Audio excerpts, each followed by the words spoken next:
FutureDad 38. Why do the elite lie about everything? Quote, we know they are lying. They know they are lying. They know we know they are lying. We know they know we know they are lying. But they are still lying. Solzhenitsyn. Why do the elite media, political and academic class lie about everything? Is it the usual motivation of seizing more money, power and control? Or is it perhaps tactical to conceal what they've done or who they really are? Given they lie about certain individuals, for example Trump, Elon Musk, etc., could it be jealousy for their public adoration? They also lie about groups, for example white people, so could it be they see them as a threat? To answer, let's discuss who the elites are. Who are the elites? It's easy to imagine some hush-hush meeting in a smoke-filled room by the captains of industry and some slimy senior politicians. It's far more mundane. It's simply people in positions of hard or soft power with overlapping interests. It's especially the permanent heads of government departments, members of parliament and congress, etc., heads of NGOs, influential figures in media, tech, banking, education, healthcare, food, military, and even, if willing to cooperate, influential celebrities. As the pulling up of the USAID rock from the soil to reveal the slugs and cockroaches underneath shows, these are the earnest faces you've seen whose voices usually speak of generosity and equality. Why do they lie? These elites are very powerful, very successful people. When you meet them, they'll have a crowd around them, making sure their every need is met. Everything you or I want or need or struggle to maintain, they already have at their fingertips. They don't need anything. They don't need to care what the general public thinks. But that's not entirely true. It certainly seems that way, but you are indulging in projection if you believe the elite are unaffected by public opinion. Their reality is quite different. Fundamentally, there are many incentives for elites to lie, but there are only three core reasons. 1. Psychological, narcissistic supply and approval seeking. Materialistic. No amount of power / control / money ever satisfies. 3. Simple revenge. 1. Psychological. Narcissistic supply and approval seeking. The elite's rise to the top can seem unduly accelerated, for example AOC, or nepotistic, for example Justin Trudeau. This can induce inescapable feelings of guilt that their success is unearned. What we pros call imposter syndrome, but on steroids. This will surface regularly in their thoughts and so has to be psychologically attended to. When they feel guilty, they lie as a spiritual catharsis, a release from the guilt of being them. That manifests as a yearning for approval in order to cover the wound. So they lie about how virtuous they are, or they attempt to demonstrate it in extravagant performative ways. It may range from AOC dramatically breaking down in a car park whilst pretending it was a migrant centre, or Sadiq Khan's £6 million rebrand of London Overground, including to reflect queer histories, a characteristic Muslims actually hate. But deep down they are corrupt to the core. They cannot stand the pervasive contradiction between their self-image and their actual self. We've all seen politicians and media figures, whether Justin Trudeau, Rachel Ziegler or the EU Security Conference Chief, cry on camera as they implore people to admire how good they are, especially compared to the nasty fascists who say hurtful words. Their lies and emotionality are a narcissistic supply. It fills the gap of the only thing they cannot buy, integrity and self-esteem. It does not create those virtues and values because it's impossible to create them that way. Integrity is binary. You either have it or you don't. Self-esteem has to be painstakingly built over time by congruent, values-based action, not by a pantomime of thin words and thinner meaning. But it won't stop them trying because they cannot face the alternative of confronting their own corruption. So they become obsessed with approval, the image of being good. They will conspire against the whole of humanity if they have to, in the attempt to satisfy it. 2. Materialistic. No amount of power/control/money ever satisfies. Not all elites reach the top undeservedly. Some traded in a normal life to reach the zenith in their field, so they have no correspondence with guilt. At least not the guilt associated with imposter syndrome.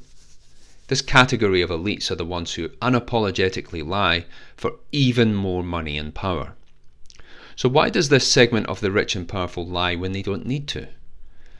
To understand this, it is worth quoting John D. Rockefeller, who, when asked, "How much is enough?" said, "Just a little bit more." That quote is apocryphal, but even if untrue, it still captures the essence of material wealth's inability to satisfy. Meaning does not come from wealth and power. Anyone who wins money knows it.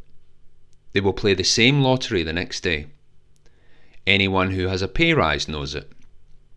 3 months later, they're used to the new normal and still strive for a bit more. What happens if that yearning never stops?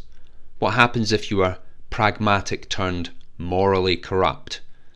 You are never admonished, and you don't mind stepping on the less important to achieve a little bit more. So these elites lie due to untethered greed. Early in life pragmatism, meaning no one we know gets hurt, leads to malfeasance, meaning no one will find out, in the rapid acquisition of things, not values. This is definitely not to say greed is bad. The word untethered is important here. Instead, it is to say that when coupled with an unprincipled moral framework, untethered greed ferments a capacity for lies. It also couples neatly with the lure of psychopathic compulsive liars to the media and politics in the first place. 3. Simple revenge. The third and final reason they lie is in the service of revenge. This is the source of the subset of elites avenging the blood libel of claimed crimes against their ancestors in World War II. It is their life's work to exterminate the group who did it by the slow, careful dismantling of everything they need to exist as a people: their culture, heritage, nations, religion, history, meritocracy, and freedom. This situation is not realistically solvable in a rational or legal way. So that is where my interest ends. See a related analysis of this in FutureDad 44, Sand War Disinterest. Elite lies of modern times. Having explored the mindset behind the lies, let's explore some of the more notable lies themselves. There are many more beyond this, as I described in FutureDad 2, Lies, Life's Deep Water, but this is an essay, not an encyclopedia, so here are a few examples in roughly chronological order. Global cooling, 1960s to 1970s. It is perhaps a shock to the denizens of the 21st century that there was a global cooling crisis in most of the 60s and 70s. The LA Times reported, "End of the world feared with another ice age." Then by the 1980s, all the activists come scientists and grifting politicians realized their thermometers had been upside down. It was a global warming crisis all along. Scientific papers were even adjusted ex post to reflect a new thinking. You see, we have always been at war with East Asia. Then, the elite settled on global climate change to be able to extract tax and destroy your country's energy infrastructure. Either way. As Scott Adams said in Win Bigly, quote, "Create two ways to win, no way to lose." The 1970s population explosion, 1970s. This Malthusian narrative was that the public had to be convinced population growth was the biggest threat to humanity. when in fact devastating feminist antenatal missiles were already in flight and would destroy birth rates for the next century. See FutureDad 32, the fertility rate crash as one cause. In this particular case, it is willful misinterpretation of a chart showing the population line going up geometrically steeply. It's a close cousin of the GDP line go up obsession, prevalent in current year socialist Britain. China suffered the most from this misinterpretation by asking the rocket scientist Song Jian to develop its population growth models, leading to its one-child policy and its population collapse of the 2020s to 2030s. Thalidomide, 1970s. This was a treatment for morning sickness in the 1970s, which caused damage to the fetus such that the baby was born deformed. This treatment was deemed at the time safe and effective, a phrase very familiar to us in the 2020s. See FutureDad 35, COVID Part 3, The Lies of Lockdown, LOL.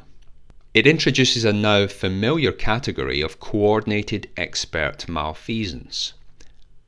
Medical doctors lying for gain. It's actually nothing new.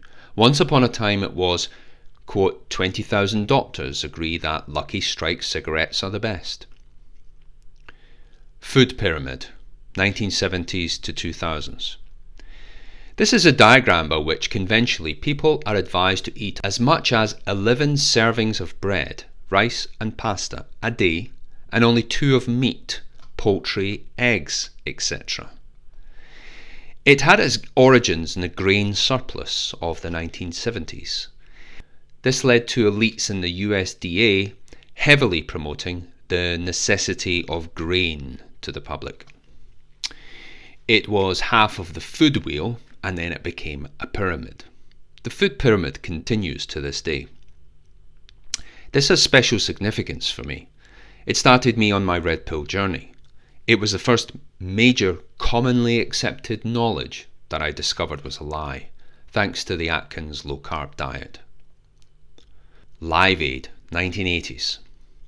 This was the campaign of emotional blackmail to feed Ethiopia because they were starving with no reason given beyond crops failing. It was orchestrated by a snarling rock star with a drug-addicted ex-wife and daughter. I re-examined it years later and discovered that the Ethiopian famines were actually caused by a communist land grab, and much of the aid money bought weapons. None of that was ever mentioned in the original campaign. It was instead framed by a degenerate celebrity and media elite as the responsibility of the Western working class to feed the country. Chernobyl, 1980s. The famous partial nuclear meltdown in the socialist Soviet Union in 1986. It was seemingly caused by lies at every link in the chain, from the flawed nuclear plant design to misincentivized safety drills. As a quote from the powerful 2019 miniseries goes, when we lie, we owe a debt to the truth. The elites in this case lied to the public as long as they could, until, and only until, the pressure of continent-wide radioactive poisoning forced the truth out. The communist lying by default franchise has expanded since then. As the historian Professor Neil Ferguson points out, the West has become Soviet Union 2.0. Ozone hole expansion, 1980s. This was a brief but headline-hitting lie in the mid to late 1980s. The claim was of ozone layer thinning over the Antarctic, and it was propagandized as spelling doom for civilization. It was in reality a temporary phenomenon, and likely part of a natural cycle. It disappeared from the public eye when reality couldn't be denied any longer. No one has since revisited the scaremongering and offered a mea culpa. They believe in honour only for violent criminals they release early from jail. The legacy of it was clear, however. The pretend atmosphere-destroying potential of human activity paved the way for global warming, 1980s to 2020s. Unlike global cooling, This grand narrative really caught the imagination. It is part of the elite's never-ending objective to thin the world's population and stop them infesting the nicer beaches or becoming successful and building McMansions next door. You know it's a ruse when the same elites continue to buy the best beachfront property and fly private jets to pick up their hat. Meanwhile, you must turn off the heating, walk to work, eat cockroaches, drive at 20 kilometers an hour, while they carpet bomb the landscape with windmills, all to stop the planet rising by 2 Celsius. Just to recap, the process of science is A. experimentally testing a hypothesis, and B. making accurate predictions within the error bounds. If the predictions are wrong, you throw the science out. Climate change science has a 5-decade record of not predicting anything correctly. What you certainly don't do in any science is call the detractors deniers. I deal with it in its entirety in FutureDad 58, Climate Change is Not Even Wrong. Immigration, 1990s to 2020s.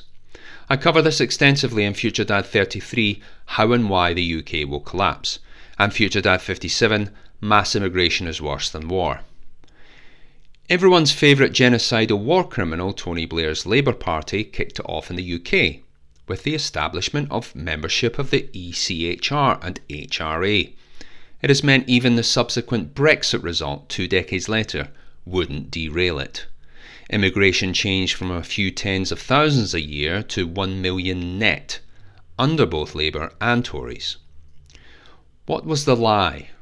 Firstly, the intent to be obscured was to throw immigrants at the slow-moving welfare collapse. The lie was that immigrants increase the GDP. The lie started to lose its lustre when it became evident GDP per capita, a persistent Achilles heel of the left, had stalled around 2007. The Treasury Department didn't care. Their Excel spreadsheet told them the GDP line had to go up to save the country, and damn your lying eyes. The Bin Laden Fortress Complex 2000s. This lie was promulgated by the military and media industrial complex at the behest of government neocon elites. It was that the architect of the 9/11 terror attacks was alive and well and plotting his next Bond villain move. It was used to extend Project Fear and help justify the continued trillion-dollar military operations in Iraq and Afghanistan. The fortress complex was never found, and no real evidence came under public scrutiny. The elites are in the clear. The public has the attention span of a teenage girl with an iPhone. Iraqi WMD, 2000s. This was an especially lucrative narrative in 2003, which took the West into the Second Iraq War to find fictitious mass casualty weapons, leading to the non-fictitious deaths of hundreds of thousands of innocent Iraqis and dozens of NATO soldiers, but so far no politicians were injured, not even a paper cut. The authors and architects were the political elite, namely Tony Blair and Alistair Campbell of the UK Labour Party. Unlike the WMD, Blair and Campbell's whereabouts are both currently known, yet they still walk the earth as free men. The UK government's Nudge Unit, 2010s to 2020s. The Nudge Unit is the UK's manipulation of the public into obeying through fear department. They admit in publicly available documents that the general public didn't fear COVID enough and didn't love the jab enough, so both had to be sexed up to hoodwink the public at their own expense. Quote, "There are times when you do need fear to cut through, especially if you think people are wrongly calibrated," said David Halpern, head of the Nudge Unit. The elites in this case, Halpern and his fellow board members, are not yet in prison. Safe and effective COVID jabs, 2020s. This memologist's phrase was later shown to be the exact opposite in both respects. The elites even put pressure on Webster's to redefine the word vaccine in their dictionary, 1984 style, to hide the obvious lie. Read FutureDad 18, COVID Part 2, Lockdowns were an attempted communist revolution, and FutureDad 35, COVID Part 3, The Lies of Lockdown, LOL, for the special set of lies implemented around this time. Destruction of the Nord Stream 2 oil pipeline, 2023. This was blamed by Western political and media elites on the Russians, who were painted as crazy enough to sabotage their own lucrative supply of oil to Europe. An idiotic lie on the face of it, swallowed by the public and regurgitated on demand by current thing enthusiasts. A 5-second cui bono consideration puts this to sleep. The Biden administration had most to gain financially and politically from the pipeline's destruction. They were next in line to replace Europe's energy supply, and to do it in conjunction with Ukraine, who were and currently still are at war with Russia. What to do? When cataloguing and discovering these lies, a pattern emerges. Observe that the distance they are in the past is directly related to the fullness of the truth understood of them now. Consequently, the lie has to be big and bold in the beginning for the liar to survive its decay. The inveterate liars in the government, media and big corporations are mindful of this truth revelation trajectory. They know the lie has to be a whopper for confusion and doubt to persist long enough for them to move jobs or collect pensions. How do you recognize a liar in the elites? If what they say in public would sound fake and cringeworthy if they said the same thing in private, then they are advertising, and it's a lie. If they say things which nourishes, fixes, or serves their image as a good person, then they are advertising, and it's a lie. If they seem dedicated to helping anyone else but them, then they are advertising, and it's a lie. What would the world look like without elites? Saner, wealthier, safer, and more free. Can we get rid of them completely? Absolutely not. It's part of the human condition. We can only build smaller, decentralized societal structures with built-in counteracting defenses against the expected corruption. The US founding fathers did some of it. We have to do the rest. In the meantime, live simply, be sovereign, make yourself state-proof. I offer some practical solutions in many of my essays. Lies tend to crumble. They can't prop each other up indefinitely. Rotting zombies leaning together eventually decay enough to collapse, as will eventually the cathedral of lies we now live in. Future Dad.